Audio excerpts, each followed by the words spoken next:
মুখ্যমন্ত্রী ম্যাডাম, আপনাকে রেসপেক্ট করে বলছি, এই ডকুমেন্টসটা আপনি হয়তো ভুলে গেছিলেন, আমি একবার রিমাইন্ডার করে দিই। 27শে অক্টোবর 2025 এর মেমো নাম্বার ডিও নাম্বার ওয়াকআপ 1/25 ওয়াকআপ এমওএমই ডিপার্টমেন্ট পার্ট 1 পাঠাচ্ছে কে? শ্রেষা সি Sheikh Mainuddin, joint secretary, ministry of minority affairs, government of India. এই মেমোটা 27শে অক্টোবর পাঠানো হয়েছে স্টেট গভর্নমেন্টকে। সেখানে উম্মিদ পোর্টাল যেহেতু কমপ্লিট হয়নি, তার একটা লেটার দিয়েছে এবং উম্মিদ পোর্টালে ওয়েস্ট বেঙ্গলের যে স্ট্যাটাস সেটা দিয়েছে। ওয়েস্ট বেঙ্গলের যে স্ট্যাটাস, উম্মিদ পোর্টাল যে এখানে শুরু হয়নি তার স্ট্যাটাস দিয়ে একটা চিঠি দিয়েছে এবং ওয়েস্ট বেঙ্গল গভর্নমেন্টকে বলেছে এটা অ্যাক্টিভ হতে। তারপরেও 27শে অক্টোবর পর এনারা অ্যাক্টিভ হয়নি। মুসলিম মুতল্লিদেরকে ঘুম পাড়িয়ে রেখেছিলেন। হয়রানি কেন হবে? একটা এত বড় সেন্সিটিভ ইস্যু হয়রানি কেন হবে? যে দায়িত্বগুলো নেওয়া দরকার ছিল এতগুলো মুতওয়াল্লিদের, স্টেট গভর্নমেন্টের যথেষ্ট সময় পাওয়া গেছিল। 27শে অক্টোবর তো মেমো এসেছিল, 28শে অক্টোবর প্রেস মিট কেন করলেন না? আরো 1 মাস টাইম পেতাম আমরা। শাক দিয়ে মাছ ঢাকতে চেষ্টা করছে। মুর্শিদাবাদের সভা থেকে মুখ্যমন্ত্রী বলছে যে ওয়াকআপ নিয়ে গুজবে কান দেবেন না, কি বলবেন? আমরা গুজবে কান দিই না, আমরা পেশায় আইনজীবী, আমরা ডকুমেন্টস বুঝি, আমরা আইন বুঝি। এর উত্তর একটাই দেব, মুখ্যমন্ত্রী ম্যাডাম, আপনাকে রেসপেক্ট করে বলছি, এই ডকুমেন্টসটা আপনি হয়তো ভুলে গেছিলেন, আমি একবার রিমাইন্ডার করে দিই। 27শে অক্টোবর 2025 এর মেমো নাম্বার ডিও নাম্বার ওয়াকআপ 1/25 ওয়াকআপ এমওএমই ডিপার্টমেন্ট পার্ট 1 পাঠাচ্ছে কে? শ্রেষা সি Sheikh Mainuddin, joint secretary, ministry of minority affairs, government of India. এই মেমোটা 27শে অক্টোবর পাঠানো হয়েছে স্টেট গভর্নমেন্টকে। সেখানে উম্মিদ পোর্টাল যেহেতু কমপ্লিট হয়নি, তার একটা লেটার দিয়েছে এবং উম্মিদ পোর্টালে ওয়েস্ট বেঙ্গলের যে স্ট্যাটাস সেটা দিয়েছে। ওয়েস্ট বেঙ্গলের যে স্ট্যাটাস, উম্মিদ পোর্টাল যে এখানে শুরু হয়নি তার স্ট্যাটাস দিয়ে একটা চিঠি দিয়েছে এবং ওয়েস্ট বেঙ্গল গভর্নমেন্টকে বলেছে এটা অ্যাক্টিভ হতে। তারপরেও 27শে অক্টোবর পর এনারা অ্যাক্টিভ হয়নি। মুসলিম মুতল্লিদেরকে ঘুম পাড়িয়ে রেখেছিলেন। এরপর যখন দেখলেন যে সেন্ট্রাল গভর্নমেন্ট, মাইনরিটি ডিপার্টমেন্ট, এখনো স্টেট গভর্নমেন্ট কাজ করছে না, আবার তারা 18ই নভেম্বর, দেখুন এটা Kiren Rijiju, dear chief minister, DO number ওয়াকআপ বাই 1/25 এমইএমই ডিপার্টমেন্ট, 18ই নভেম্বর এই যে মেমোগুলো পাঠাচ্ছে। তারপরে 26শে নভেম্বর যখন রাজ্য সরকার দেখলো এরপর হয়তো এই মেমোগুলো বাইরে বেরিয়ে আসতে পারে, আমাদের ভান্ডা ফুটে যেতে পারে, তখন উনি ওয়াকআপ বোর্ড দ্বারা 26শে নভেম্বর নোটিফিকেশন করলো। হয়রানি কেন হবে? একটা এত বড় সেন্সিটিভ ইস্যু হয়রানি কেন হবে? যে দায়িত্বগুলো নেওয়া দরকার ছিল এতগুলো মুতওয়াল্লিদের, স্টেট গভর্নমেন্টের যথেষ্ট সময় পাওয়া গেছিল। জুন ছাড়ুন না, জুন হলে 6 মাস হতো। 27শে অক্টোবর তো মেমো এসেছিল, 28শে অক্টোবর প্রেস মিট কেন করলেন না? আরো 1 মাস টাইম পেতাম আমরা। শাক দিয়ে মাছ ঢাকতে চেষ্টা করছে।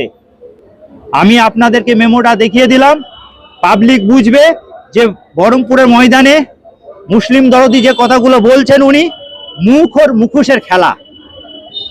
আমরা সত্য উদ্ঘাটন করা লোক, আমরা আইনজীবী, আমরা কোনো পক্ষপাতিত্ব করি না কোনো পার্টির।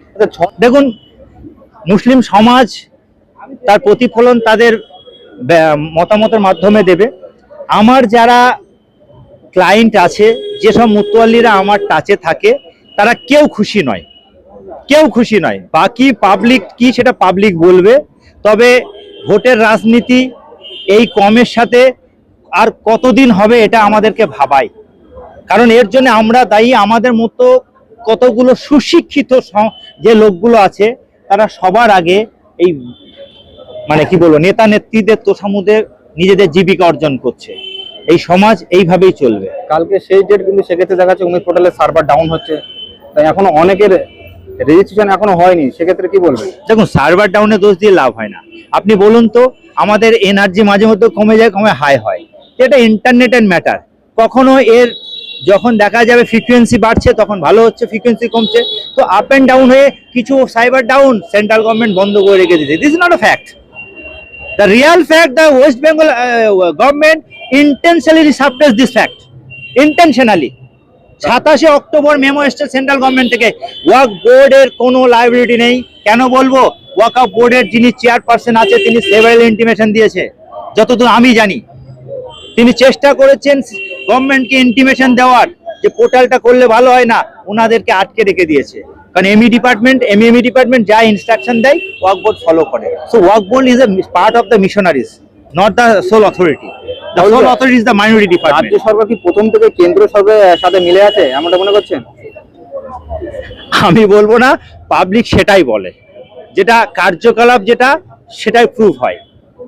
এটা আমি বলবো না, পাবলিক বলে দেবে। স্যার কালকে তো লাস্ট ডেট হয়ে যাচ্ছে পোর্টালের জন্য, এরপর মুসলিমদেরকে বা যারা যারা ওয়াকফ প্রপার্টিতে মুতওয়াল্লি আছেন তাদেরকে কি মেসেজ দেবেন, কি স্টেপ নিতে বলবেন? আমি মুতওয়াল্লিদেরকে বলবো, দেখুন আপনাদেরও দোষ আছে, আপনারাও পেপারস পত্র ঠিকঠাক করে রাখেননি, আপনারা দীর্ঘদিন ঘুমিয়ে থেকেছেন আর ঘুমিয়ে থাকবেন না।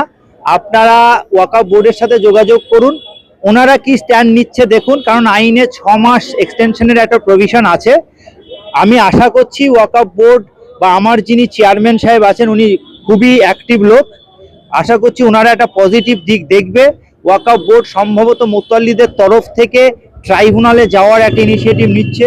কোনো কারণে যদি ওয়াকফ বোর্ড সেটা না নিতে পারে তখন আমরা আছি, কারণ আমার মুতওয়াল্লিরা যারা আছে তারা আমার প্রতি যথেষ্ট বিলিভ করে এবং কোর্টের প্রতি সবার একটা আস্থা আছে। তো 6 মাস এক্সটেনশন পাবে, তো সেই 6 মাস যেন আর ওয়েস্ট না হয়, কারণ সরকারের কথাই যাবেন না, আপনার প্রপার্টি আপনি বাঁচান। আচ্ছা, সুপ্রিম কোর্টে যে উমির পোর্টালে ডেট বানানোর যে আবেদন করা হয়েছিল সেটা তো আমার শোনা যাচ্ছে খারিজ হয়ে গেছে, তাহলে কি মুসলিমদের হাত থেকে ওয়াকফ সম্পত্তি হাতছাড়া হয়ে যাবে? না না না না না না, এই ধারণাটা ভুল। দেখুন কিছু কিছু অর্ধ শিক্ষিত লোক যারা আছে একটু ভুলভাল স্টেটমেন্ট দেখছি সোশ্যাল মিডিয়ায় দিচ্ছে। আইনটা ভাবতে হবে, ওয়াকফ এনরোলড মানে হলো অলরেডি ওয়াকফ, এর ডিলিটেশন কখনো হবে না। 2 নম্বর সেকশন 3B ওয়াকফ নতুন আইনে বলা আছে যে যেটা এখানে যে ডাটাগুলো আছে সেই ডাটাগুলো আবার সেন্ট্রাল গভর্নমেন্টের পোর্টালে এন্ট্রি করতে হবে। তো সেই পোর্টাল যদি এন্ট্রি না হয় টাইমের মধ্যে, তাহলে তারা আমাদের ওয়াকফগুলোকে সন্দেহের চোখে দেখবে, মানে ডিসপিউটেড ওয়াকফ বলবে। তা সেটাকে পরবর্তীকালে আবার সেটাকে ক্লিয়ার করতে হবে। তো এই নয় যে আমি 5 তারিখের মধ্যে ওখানে এন্ট্রি করতে পারলাম না বলে আমার ওয়াকফ চলে গেল আর সব দখল হয়ে গেল, এটা বাজে কথা। আমার এনরোলমেন্ট যখন হয়েছে ইট ইজ ওয়াকফ, ওটা নিয়ে চাপ নেই, 6 মাস টাইম আছে। আপনার নাম আর নাম পরিচয়? আমার নাম আব্দুর রাকিব মল্লিক, অ্যাডভোকেট।